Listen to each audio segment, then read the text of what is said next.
Today we are diving into optimization of crafting in Dragonwilds. We'll go over some tips and tricks on how to set up your crafting station and use your materials as efficiently as possible. Let's start with fuel efficiency. Different materials burn for different amounts of time. From a burn time perspective, the best fuels are oak logs and charcoal, since they both last for 3 minutes. But since there's a trick to obtain a bunch of charcoal, you should save your oak logs for construction. You can turn your ash logs directly into charcoal, but if you have unlocked saws, converting ash logs into planks first and then into charcoal is the best route. This way you'll get 2 charcoal from 1 ash log, effectively tripling your fuel time from 2 minutes to 6 minutes. When crafting large amounts of plank, you should place a lumber storage at the end of your saw, since they can deposit planks automatically into the lumber storage. You can even set up multiple saws aimed at the same lumber storage, allowing you to process large quantities with less manual hauling. After making a bunch of planks, you can just deposit them into a kiln to be turned into charcoal. However, if you're doing this on more than one kiln, there are some things you should note.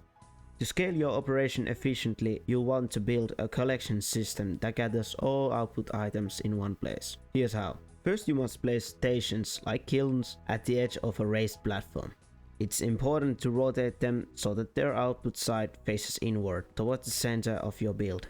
Then you need to add a 45-degree ramp below each station's output side. When the station finishes processing, items are thrown out and fall naturally onto the ramp. Items will roll down the ramps and collect in the middle area below the platform, forming a tidy pile you can access easily.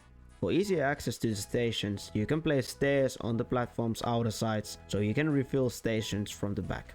Note that crafting setups are height limited because only 45-degree ramps allow for item transportation, so if you want to expand, you'll need to build additional platforms side by side. Some crafting stations like kilns require an open roof space directly above them in order to function. Luckily, the game is smart enough that even a single open tile directly above the chimney is enough. This means you can stack 2 kilns vertically using medium or small square tiles under the kilns.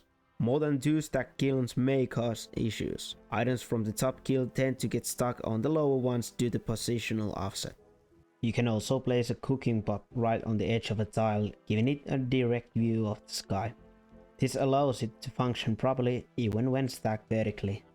Thanks to this trick, you can stack cooking pots indefinitely, saving a huge amount of space while keeping them fully operational. A full stack of charcoal, 50 pieces, burns for 150 minutes. So once you got your charcoal production going, load it into your campfires or cooking pots and forget them for a while. These crafting stations require a fuel to operate. Since furnaces and brewing cauldrons only accept charcoal as a fuel, it's easier and more efficient to produce a large amount of charcoal and just use it across all stations requiring fuel. Additional tip is that if your construction skill is lacking like mine, you can use planks for XP before turning them into charcoal. Because of the way construction is set up, you can only get experience from a material once, unless you use it again in a recipe that involves multiple different materials. So here's a simple method. After the saws make planks, craft a bunch of stools or similar furniture.